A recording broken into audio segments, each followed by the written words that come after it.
For joining us for our first Research in Progress webinar of 2026. My name is Carrington Lott, and I am the Deputy Director at Systems for Action. And if you're joining us for your first Research in Progress webinar and are not familiar with Systems for Action, we are a national research program office funded by the Robert Wood Johnson Foundation. Our program office is housed at the Colorado School of Public Health in the Health Systems Management and Policy Department. And one of the main things that we do at Systems for Action is to develop and release annual funding opportunities where we're soliciting ideas for innovative ways of aligning the medical, public health, and social service systems in a way that can improve health equity. And more recently, the funding opportunities have focused on how does aligning these systems dismantle systemic racism that is inherently embedded within each one of these systems. So today, you're going to be hearing from the team at the City of Durham on the asset study. This team was funded from our previous funding opportunities, the one that we released in 2025, and they just started their project at the end of last year. This is the first time that they're presenting in the Research in Progress webinar series, so you get to hear all about what they plan to do and what they've done so far since their project started. And this project is a 12-month pilot study, so we expect this project to end at the end of this year. And you'll probably hear again from them at that time when they have some results from their study. So, Dr. Lauren, can I ask you to move to the next slide? Thank you so much. So I'm here just giving a quick welcome and orienting you to the Research in Progress webinar before handing it over to the team, which is what you came here to hear about today. So you're going to get to hear from them for the majority of this hour, and then we'll save some time at the end for Q&A. We'll typically reserve 10 to 15 minutes for questions and answers. So if you have a question at any point during today's webinar, make sure that you locate the Q&A box at the bottom of your Zoom screen. And you can just put your question in there, and we'll make sure that we save time at the end to address those questions that are coming in. The only other sort of housekeeping item that I want to mention at the top of the hour is that all of these Research in Progress webinars are recorded, and we do email out the recording as well as a PDF of the slides that are covered today and any other materials that the team mentions during the presentation. We'll email those out to you so that you have them handy and can go back and revisit them as much as you need. And so with that, I'm going to go ahead and hand it over to Sheila, who I believe will be doing some introductions for the team, and then you'll get to hear about this project. But thank you so much for joining us for this first Research in Progress webinar of 2026. Great. Thank you. Thank you, Carrington. So we'll start off with some brief introductions and then we can dive into a little bit about our project. So hi, everyone. My name is Sheila Duchisella. I'm a strategist with the Department of Community Safety, and generally I support our department in leveraging our data and facilitating reflection spaces to support continuous improvement and learning. Specifically for this project, I'm the main liaison working on the asset study. And I'll hand it over to Lauren.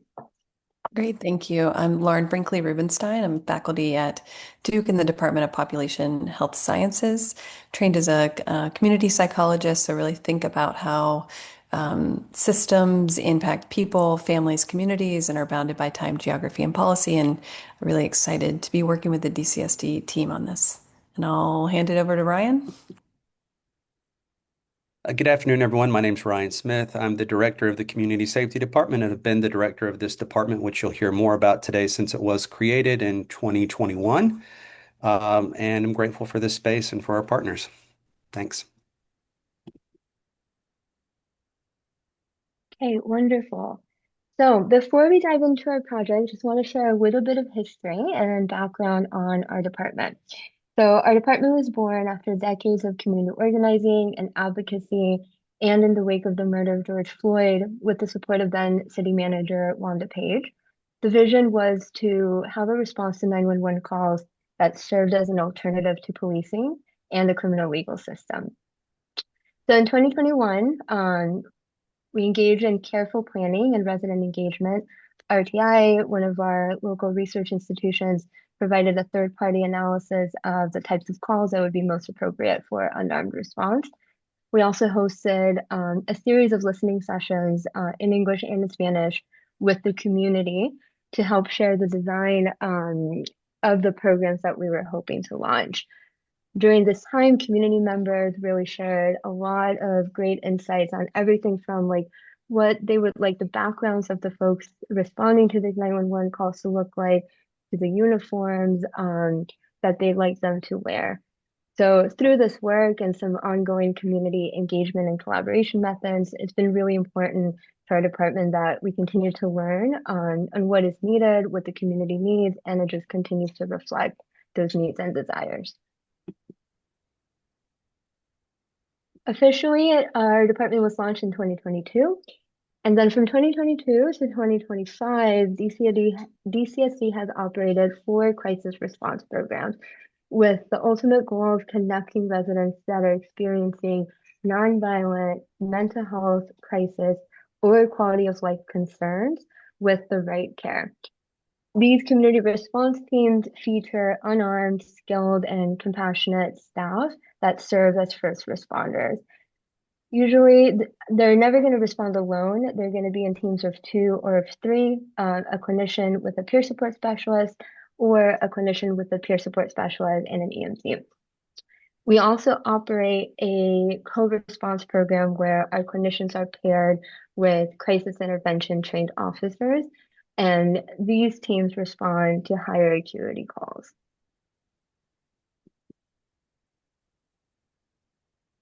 So wanted to take a moment to also acknowledge just the system level challenges that our municipality and our city, but also we're not alone in this, are just facing.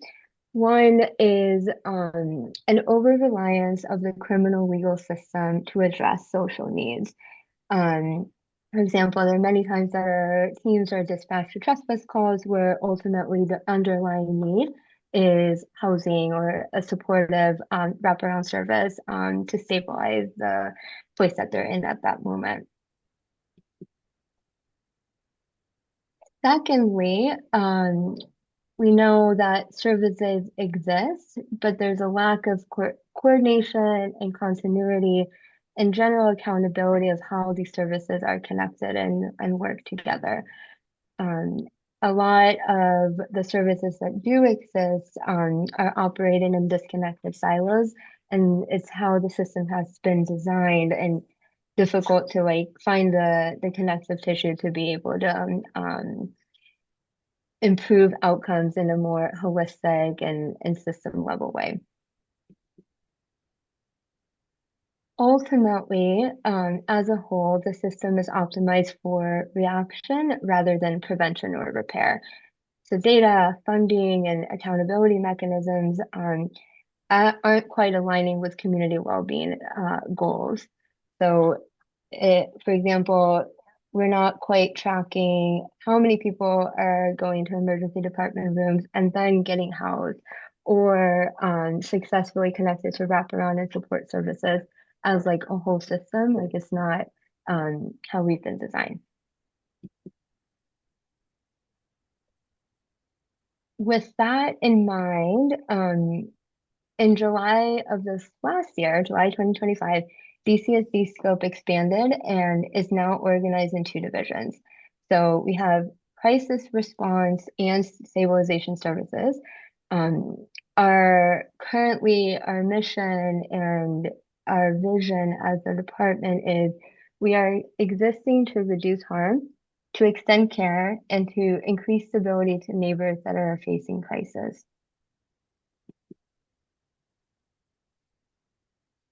I talked a little bit about our crisis response program, so also lovingly known as HEART. These are the programs that we started with, and you can see the services there. What's newer is this new stabilization services, so the 2nd division. And one thing that I'll note here is as part of this scope expansion, our department is now overseeing the homelessness response system for our city.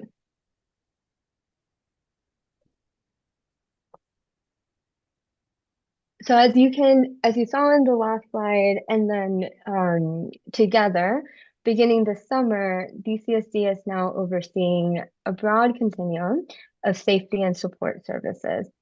Together, these programs are creating a hub that are meeting people in urgent moments and also continuing to provide care and support beyond that initial response.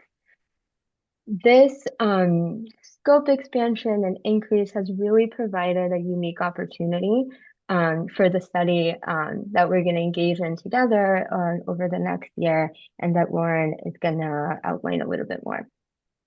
Thanks, Sheila. So now that you understand more about DCSD and the organic systems alignment that has been happening over the last year or so, I'm going to give an overview of the study that we proposed because we thought this was a really unique opportunity to not propose an intervention, but to be able to observe one that's happening organically and to understand how best to optimize this safety hub that has been created and to think through the needs of the city as a whole as all these services become integrated. So the driving focus of the grant and also the call for proposals was this understanding that structural racism in public safety and the criminal legal system creates adverse outcomes, and is there a way that we can really think about how to ameliorate the harms that systems have caused?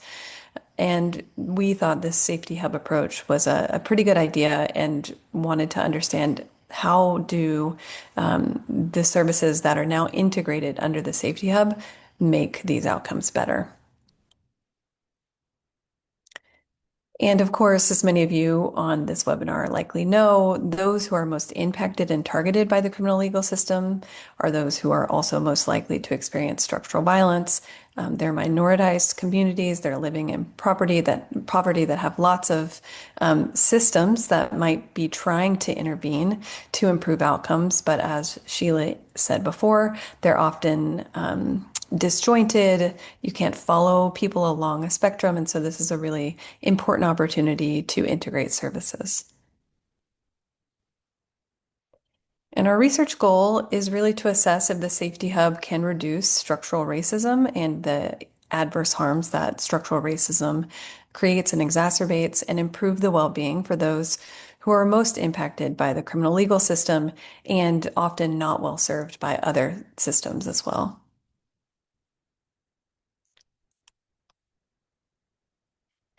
And so this is the Safety Hub model and also the integration of community and leadership in the community that we wanted to make clear.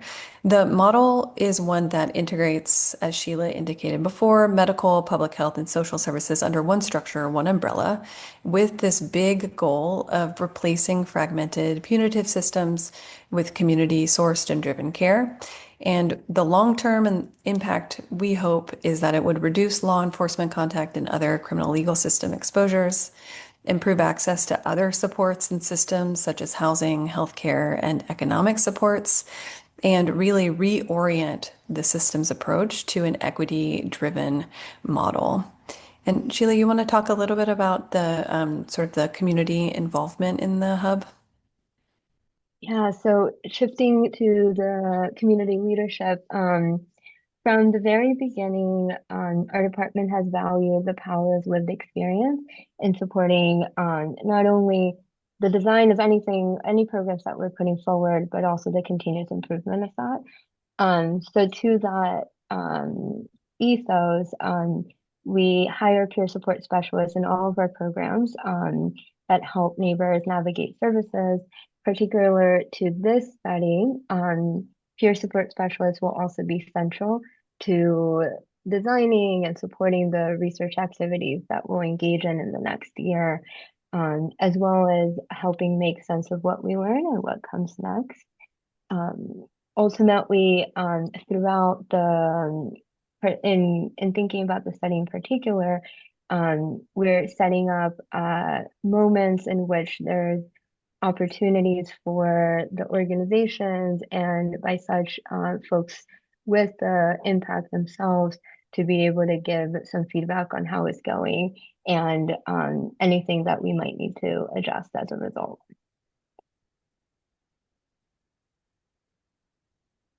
So this is what we've proposed.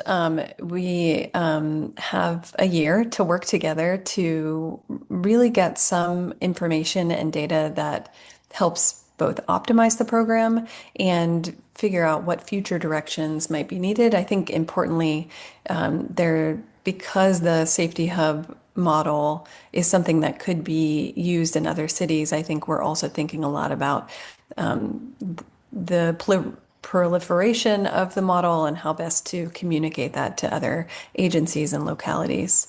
We are going to, and I've already started doing a fair amount of participatory mapping. So, mapping at the systems level, working with agencies, frontline staff, leaders in those agencies to get a sense of what the systems are already doing and the ways in which the systems are currently operating.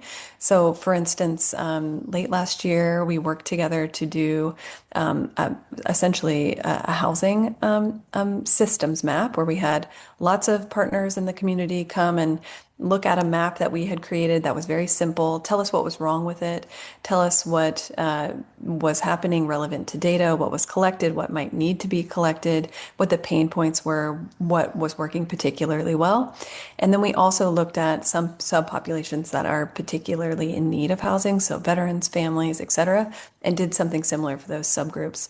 So we plan to do that with a number of different systems that are now integrated into the service provision of DCSD. We're currently talking about gun violence remediation and thinking about impacted communities and service providers who might be trying to think about gun violence interventions in the city. And we'll do that with a number of different groups that have content area that map onto all of these different systems that have been aligned under DCSD.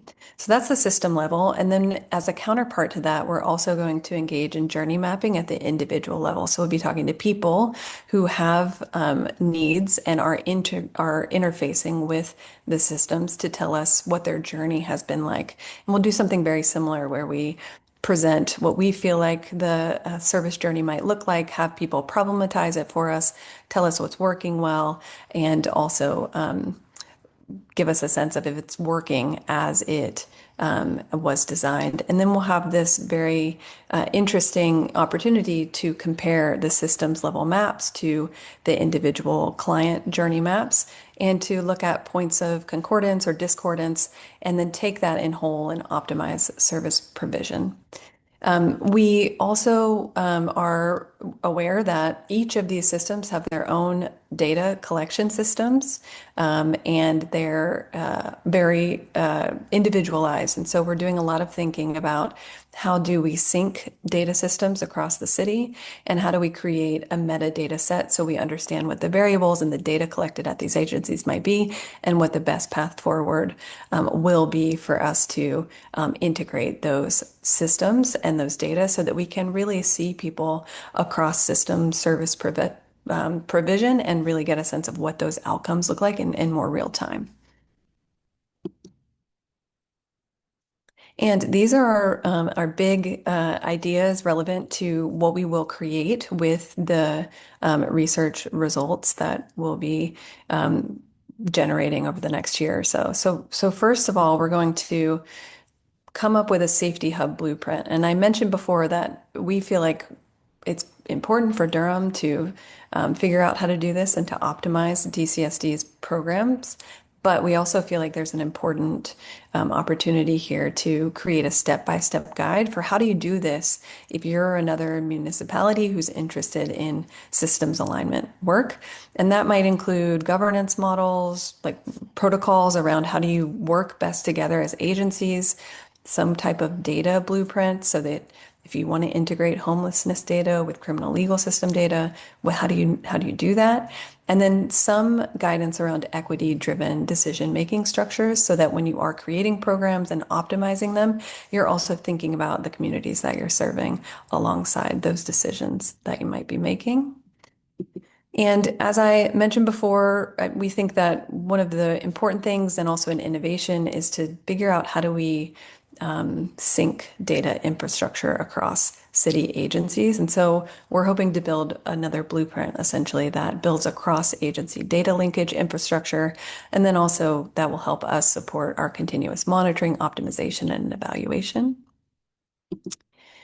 And then our big goal is really to position Durham as a national demonstration site, which I think in part has already happened. The incredible work that DCSD has been doing over the last several years is widely recognized as innovative and kind of ahead of the curve. And so I feel like Durham has a position in which they've been really thinking outside the box, optimizing program, thinking about it with an equity-driven lens.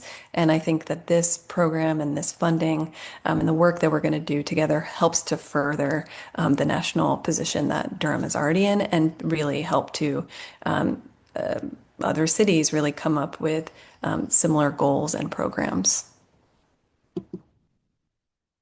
And I think that's it. So, Ryan, now I'd love to give you the opportunity to just talk about the project or DCSD in general. Thanks, Lauren. I'm going to focus my comments on three opportunities that we're trying to make the most of and learn more about through this project.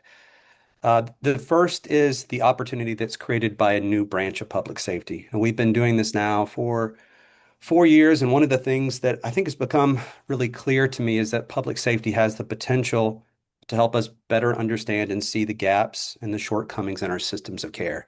So many 911 calls, I'm sure as you all know, are ultimately about both unmet needs, but often those unmet needs are made worse or exist also because of misalignment between systems or ways in which our systems are not meeting people where they're at, or these kind of critical gaps. And so I think one of the opportunities we're trying to realize is what happens when we're able to dispatch social workers and people with lived experiences to 911 calls, where it not only introduces new capacity and opportunities to address underlying needs, but it also positions us to collect different data to understand and identify crucial gaps and to think about how we can take that data to help inform better alignment of our systems of care. So I think the first opportunity is we have this new capacity of we respond to 911 calls 7 days a week, 15 hours a day, and we are meeting people who are struggling to move through our various systems of care. And what can we do now that we are positioned to better understand, make sense of that data, and think about system alignment work through it? The second opportunity that I think we want to make the most of and learn about is the opportunity, as Sheila talked about, that's been created by the city manager's recent reorganization of city government that has grown our scope and brought additional things out in addition to 911 alternative response under our leadership. That scope now includes reentry services, street outreach, homeless services, survivor services, harm reduction services. And just like responding to 911 calls can help us understand and identify critical gaps, now that our scope is expanded, I think we have additional insight into various aspects of our systems and how people may be falling through gaps in our systems. At the same time, this growing scope has placed new responsibilities, has given our department new responsibilities that aren't necessarily our work to lead, but our work to help organize many different providers in our community to help advance work. So we have been asked to lead multi-agency community-wide planning efforts this year, both to reduce homelessness and to reduce gun violence in our community. Work that, in order to succeed, is going to require greater system alignment. We're currently leading two parallel planning efforts that bring together government agencies, nonprofits, businesses, community leaders, and others to advance this work. And I think that we're trying through this partnership with Lauren and her team and Duke and through the opportunity here to make sure that as we're doing that work, that we are able to really center and understand the experiences of people moving through our systems, which is the third opportunity. The third opportunity, and the one that I'm so excited about this made possible through this grant, one second, is the opportunity to better understand and center people's experiences who are directly impacted by our systems. And I want to tell a story to end on this to highlight the need and the opportunity for this. So, as we shared this summer, we became the lead agency over our continuum of care. The continuum of care is a collection of different agencies, both government and nonprofit, that are responsible for making homelessness rare and brief. In monthly meetings of that leadership group, one of the things that is often lamented is that that group has a grievance process that no one utilizes. That grievance process was intended to make sure that if someone feels that they are not being served well by this collection, this system of care, this continuum of care, that there is a process and way for them to share that. So then we can be held accountable and we can take action on that.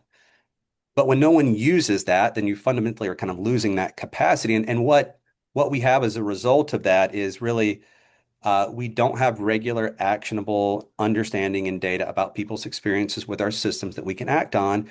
And we are then limited by, I think, the more traditional methods by which communities that care about this seek to do something about it, which is we have a couple of representatives on a body that have former lived experience at some point of having been unsheltered, which is a good thing. But really, this project, I think, is about rethinking and reimagining processes where we can really understand how people are moving through our systems, the pain points, the gaps that exist, and have more regular actionable information that we can move on and that we're not limited to uh, a few seats on a board of someone who may have lived experience is the only way in which we're getting that information regularly.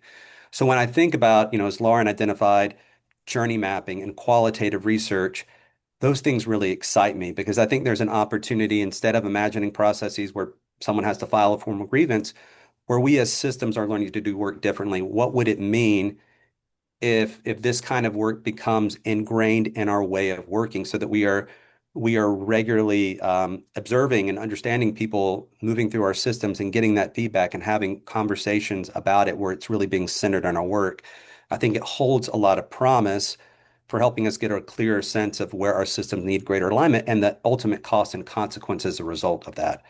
So I'm really grateful for this work, grateful for the promise that it holds as a new way of of our systems and of these kind of collaborative bodies working together to identify and understand the changes that we need to make if we want to get to the outcomes that we care about. And I'll pause there and turn it back to our host and facilitator. Thank you. Hi, all. Thank you so much for kind of walking us through what you've done so far and what you plan to do with this particular grant. And Ryan, thank you so much for that commentary. I think it's safe to say that we have 30 minutes for Q&A. So if there are any questions, big or small, feel free to enter them into the Q&A box and we'll get started on asking the team these questions.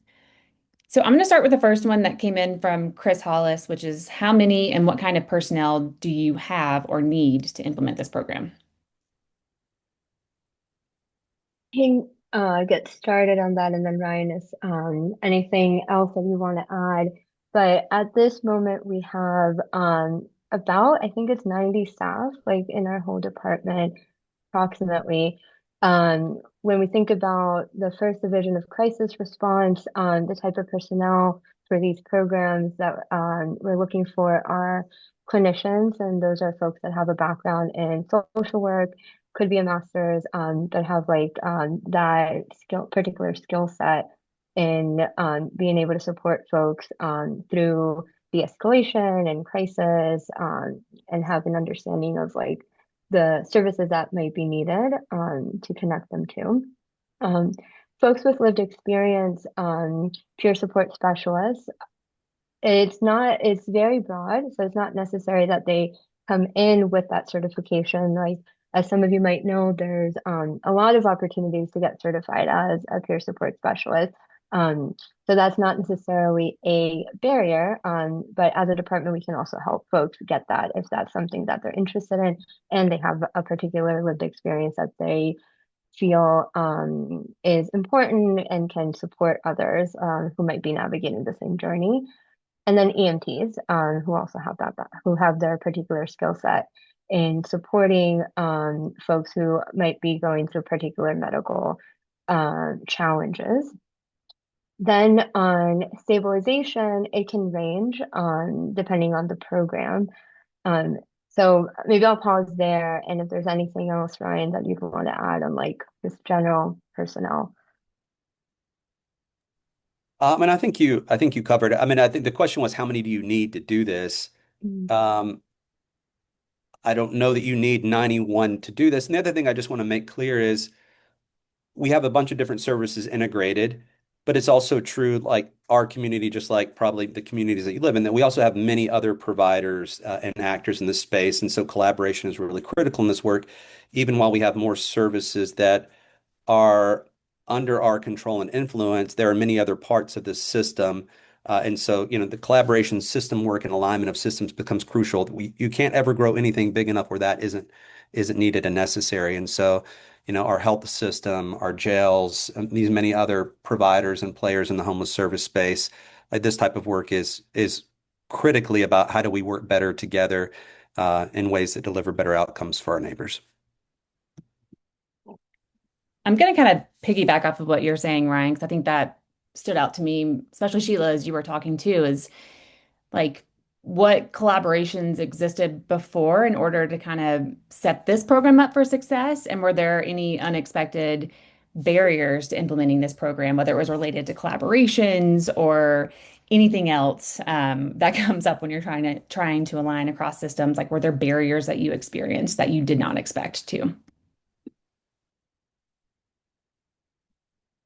Do you want me to start, Sheila? Or? Yeah, go for it. I mean, that's a great question. I'm only going to answer it in part because it's a big question. The first way I'll answer it is with kind of a brief story. So, when our department was created, it was very clear to me that our department was created and put squarely in part of the lane that law enforcement was in.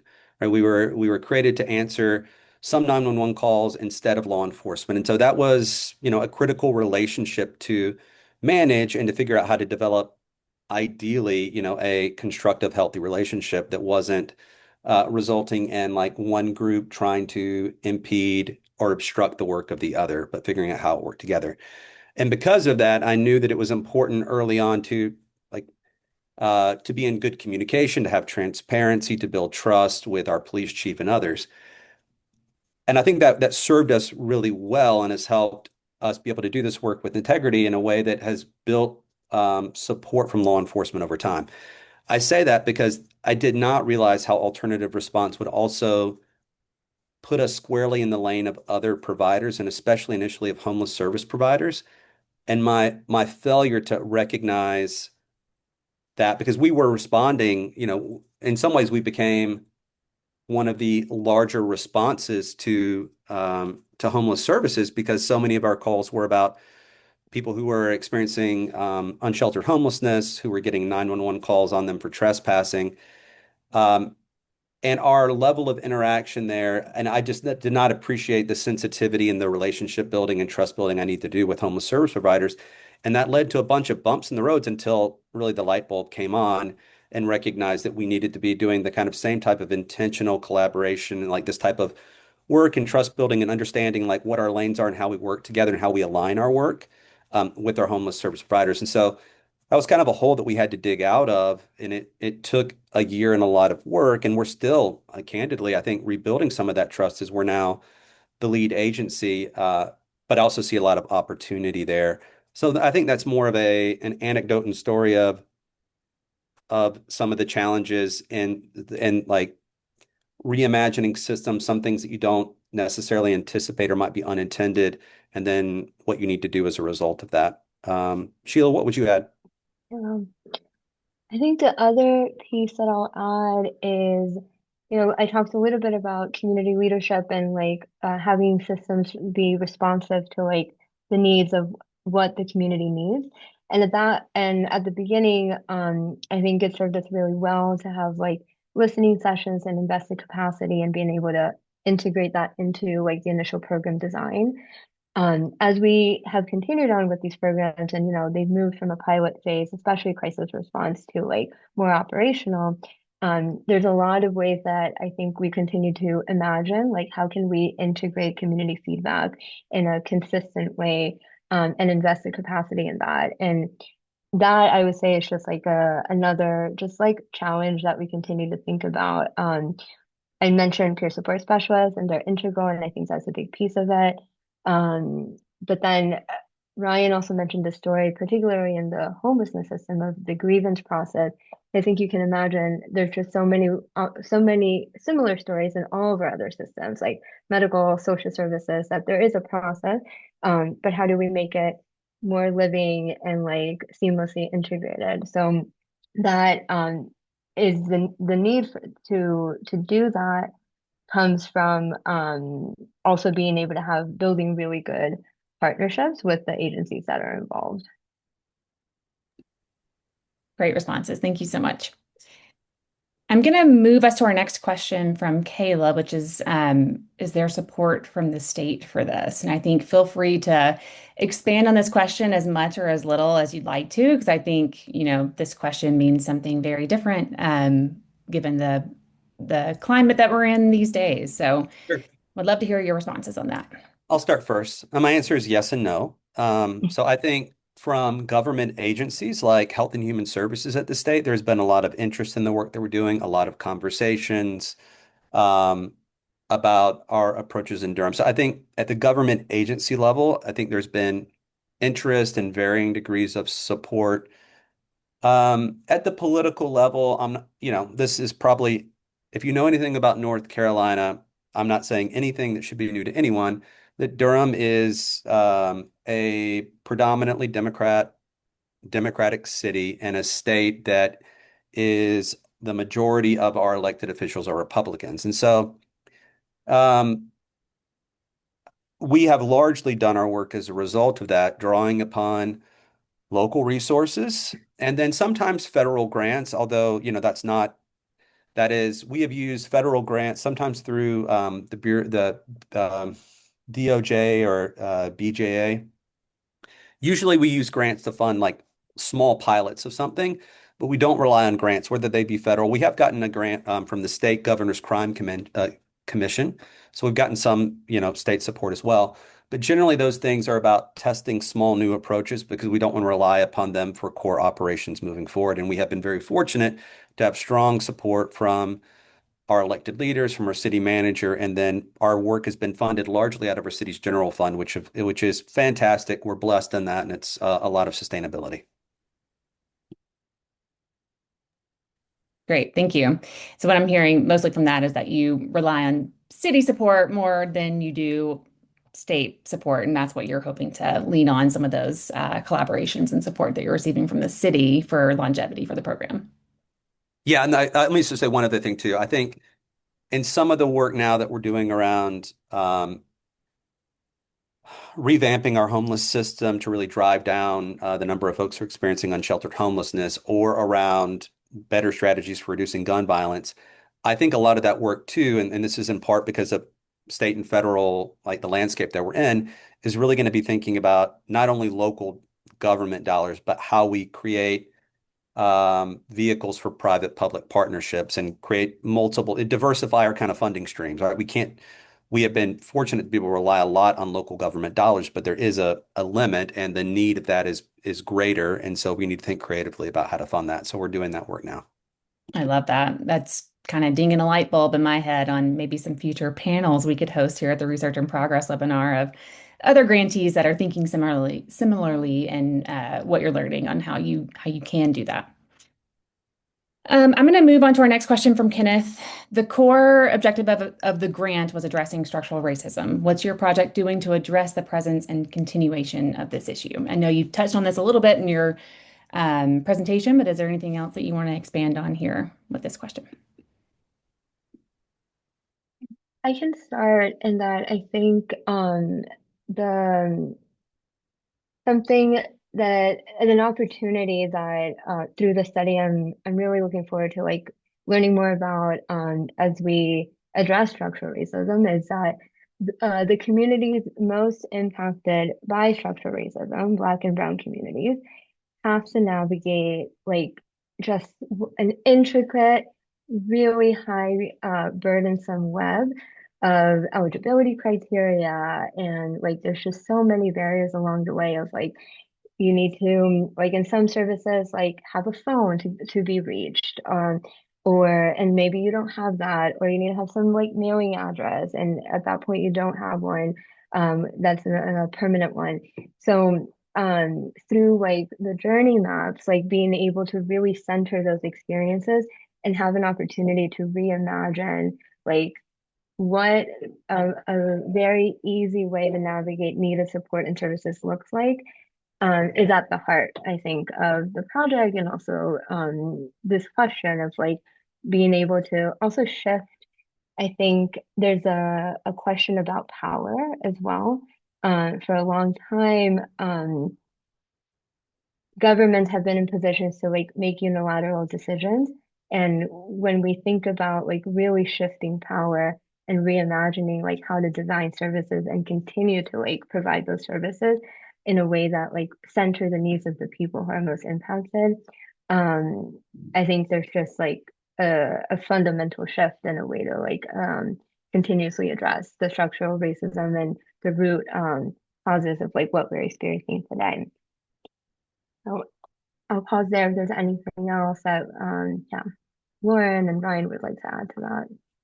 Yeah, I think that was perfect. And I'll just add that the underlying assumption of the project and the proposal is that people who are most harmed by structural racism are also most harmed by fragmented systems. And so the nature of the innovation is really supposed to most help people who are most disparately impacted. And I'd say that the other thing is that the fragmented data system, I think, getting the data system synced and standardized will give DCSD the ability to understand what disparate impacts and outcomes might be as people move through different services and programs over time. And so it will give us more evidence that then can be used to drive policy change and resource allocation relevant to the harms of structural racism. Thank you both. And then move on to our next question from Chris. How does DCSD collaborate or integrate with North Carolina's other closed loop referral systems in the state? So currently we are not integrated with the North Carolina closed loop referral system.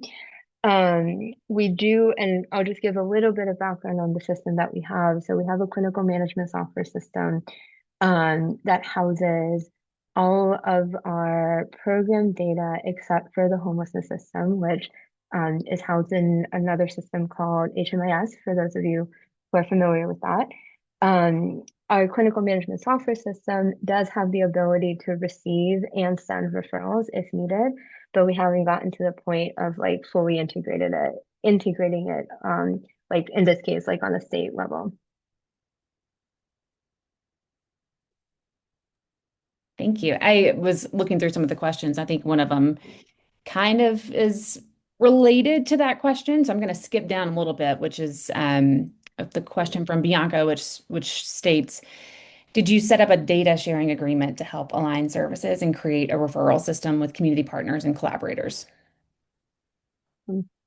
So I'll answer that in two pieces. One is I think the uniqueness of this project is a result of the restructuring.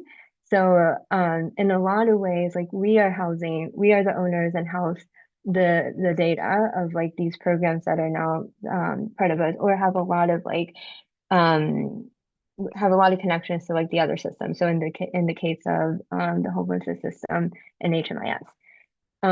So in that, through that lens, I think we're going to learn a lot about like when we are under the same department and the services are housed in the same like software system, what does that look like? And what are some other ways to like make those referrals internally better, like the questions that are asked, the ways that it's picked up, and the way that it's executed.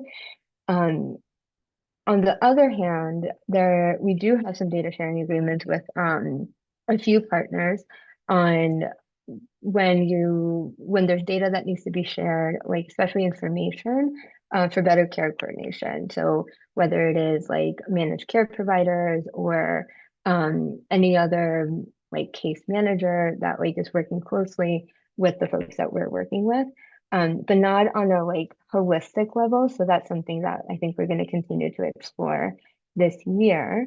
Um, well, the other thing that I'll note is I think it was really exciting that we were able to get access to like a version of like the Duke Hospital um, data information. And so there's a lot of permissions that are in place, but it really opened like a whole bunch of possibilities to like better serve the folks that we are working with to be able to know like, and it started to like provide a little bit of use case and like what it means to like ethically share data and the systems that you need to have in place for that.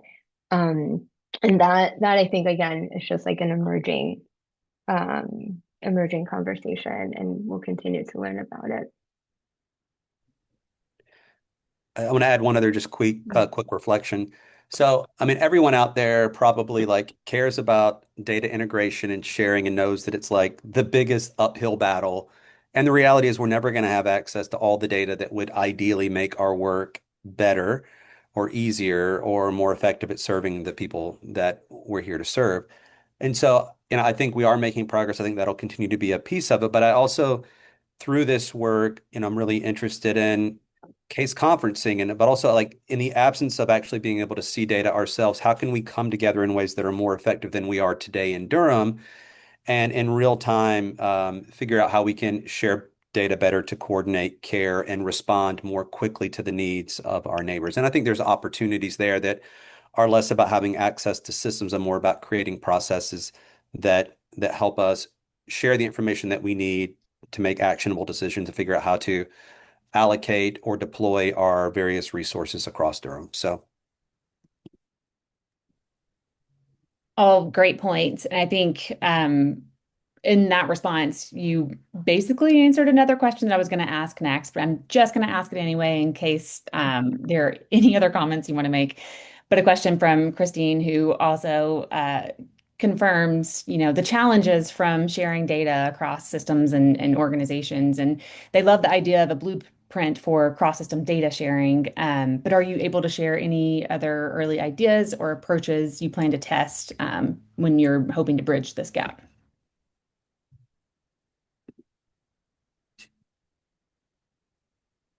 I mean, so maybe this is answering the question. You can tell me if not, but I mean, one thing I think that is a challenge that I sort of mentioned is, you might have like as a very easy example, race collected across systems, but the way that it's entered or the different categories might be different. You could think about that with age as well, if it's categorized. So you have all these systems who have their own infrastructure for data, and there's no standardization across the systems. And so in our previous work and in this project as well, very clear to me that thinking about how to standardize and creating guidance around that anytime there is systems alignment and merging of infrastructure feels particularly important and is a real beast because that can look a million different ways and a million different data points. When you have that one figured out, Lauren, let us know. Moving on to the next question from Kayla. How are partners or collaborators prospected for this project? I think you've touched on this a little bit in some of your answers, but anything else coming to mind with this question? hmm. um, I'll try and answer to that one. So, I mean, I think a lot of the work over the next 12 months through this project is going to focus on these two. One is going to think about what we can do like within our own department across like realizing the benefit of having these programs. But the other work is about, we are driving forward two parallel processes that require a lot of partners at the table on the homeless system side, the is really not prospects. It's like who do we fundamentally need to achieve those outcomes? So it's all of our homeless service providers. It's our health system. It is philanthropy. There's a whole bunch of folks that we are actively creating structures around like how are we working together, collaborating, and figuring out what each of our lanes and responsibilities and our overall strategy for doing this work. So, and I think the same thing on the gun violence side, we have kicked that off by starting by identifying two government or two county agencies that are critical, and then the police department and our department. Those four leaders are meeting every other week, but we're developing a broader community-wide structure and way to advance this kind of cross-system community-wide thinking. So I guess my answer is the partners in that are not like who's open and receptive, but who do we need, and then how do we get them to the table, So Yeah, and I'll just add one thing that Sheila, Ryan, and I have talked about is, it depends on the system and the ways in which the system is organized. So if you think about housing, as Ryan just said, you have a better sense. You know the agencies that are providing it. You might know the target populations that are receiving those services. But when you think about something like gun violence prevention, there are, you have the police, you might have community-based organizations, but the types of folks that might need to be at the table aren't as readily kind of apparent or available. And so something that Ryan came up with that's really brilliant, I think, is thinking about, rather than maybe thinking about systems, you're thinking about community assets. And so we're, I think, really open in our thinking around the approach to systems mapping and the different components of like what exactly we're mapping at this macro level and who needs to be at the table, depending on the sort of source issue that we're addressing. Absolutely. Yeah. I love that approach of always just kind of keeping in mind like who's not at the table that needs to be here. I'm going to move on to this next question from Alexis. And I think it's a good question because doing systems work, you're often thinking of like systems so broadly, but oftentimes these collaborations and integrations are driven by the people that are working within those systems. And so I think this question kind of gets at that. But how have interpersonal dynamics impacted how partners work with each other? gosh, don't they always? Um, I don't know how to answer it beyond that. I think I spoke to that a little bit and how like um, some of our missteps early on and like not necessarily being as attentive or caring and careful in how we were interacting in the space of homeless service providers. I mean, that created some baggage that we had to work through. Um, I think it's crucially important work, and I do not know how to summarize that work in a comment other than it requires a lot of attention and regular focus and thinking about um, a clear-eyed assessment of your relationships, of understanding the deficits of trust that exist and why, and how you're each responsible for contributing to that, and then creating space to do something about it, which requires like, oh, I don't, again, that's such a good question. It's like, it's kind of core to the heart of the work, and I wish I was feeling more articulate in the moment, other than to say, yes, what a big challenge. But I will say this, that as big of a challenge as it is, I feel sitting here today that those challenges are all things that we can manage and that we're well positioned to with that. I think we have established and are getting closer to like kind of healthy, trusting, candid relationships that we need with various partners at the table to do this work. And having that now doesn't mean we won't lose it in a month if we don't continue to attend with thought and care to it. I think that's a great way to respond to that question because I feel like we could spend hours and hours and hours talking about the interpersonal dynamics of groups and collaboration. I'm going to skip around here and ask a question from Carol. Can you share the rationale for using the co-responder model for social services rather than a designated crisis responder model, which would permit involuntary commitment for mental health crisis situations? Um, Designated crisis responder models can usually operate without police. Do you want me to try first, or Sheila, you want to? Hmm. No, go ahead. I'll add anything. Yeah, all right, I'll do it and y'all can. So one, we've made, our biggest investment and the largest thing that we do are not our dispatching alternative models of response to calls that we used to send police to that we do not send police to at all anymore. And so I think we do a lot of what you're describing, and we dispatch them faster than what is typically happens in mobile crisis in our state, which might have the statewide standard of a 2-hour response, and we get there in like 7 to 12 minutes for a whole range of calls. including suicide threat, mental health crisis, trespass calls, and others, our aim is not to send law enforcement. Now, we have co-response. We use co-response in a way that I think is a little different than the typical model you will find in cities across the country, which is a lot of co-response is existing in places where we could do it through a more community response model. Uh, and we are using co-response really to expand the limits of calls where we think having a civilian mental health professional on scene could help. But because of the risk factors posed on scene, today at least, we don't have a way to do that apart from co-response. And so I'm talking about a suicide threat where someone has a gun in their hand. I'm talking about a mental health crisis where someone has a weapon.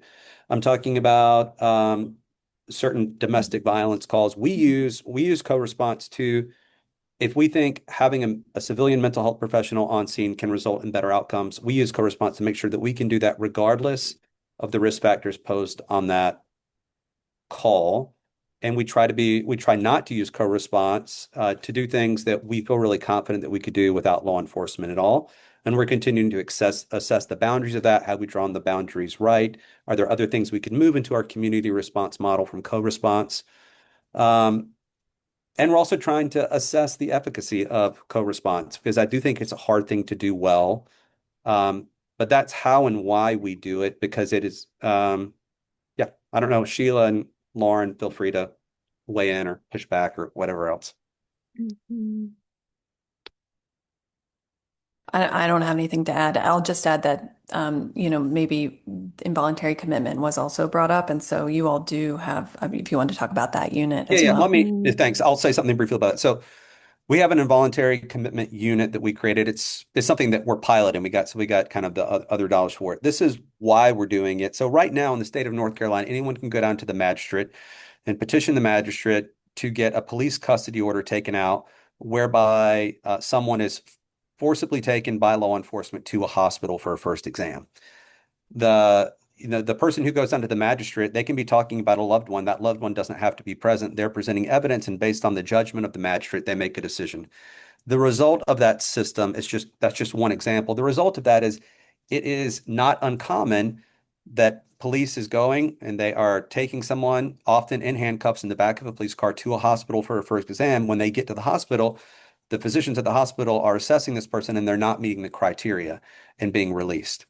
We created an IBC unit in part to see um, if we could move the first exam process out of the hospital into the community so that our teams, because we can't yet disrupt that process in other ways that we might, how could we mitigate harm? And so if we can put our unit on scene with law enforcement and eventually even do transport without law enforcement, but if we move the first exam out into the community, can we avoid unnecessary transports? And then can we reduce the harm that might happen when a transport is required? So that's, I think, in a nutshell, why we're doing it. We're still in the early stages of it, and I can't tell you what we're learning yet because it's still too early. But Sheila, I'll turn it over to you for anything I missed. I mean, the only thing that I'll just highlight is just how much we have learned about having the unarmed teams go to like mental health calls and quality of life concerns. And I think like there's just so much promising evidence in that realm. And these two other pieces that Ryan mentioned of like what does it mean to have like a clinician, civilian with a police officer to higher acuity calls? There's just all these examples where like it continues to be really helpful and to the point of like reducing harm. Like we're starting to quantify that. Um, and then with involuntary commitment is a lot newer and there's a lot of like for us as the pilot. And I think there's just so much to learn also about like the legalities of it, and every state has different barriers as well.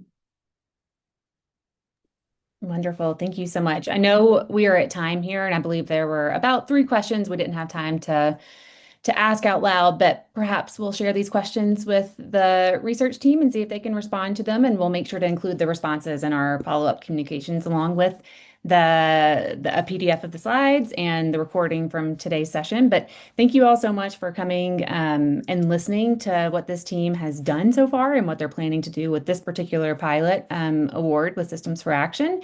And we'll make sure to keep you updated with all of their learnings over this next year. And we hope you have a great rest of your Wednesday.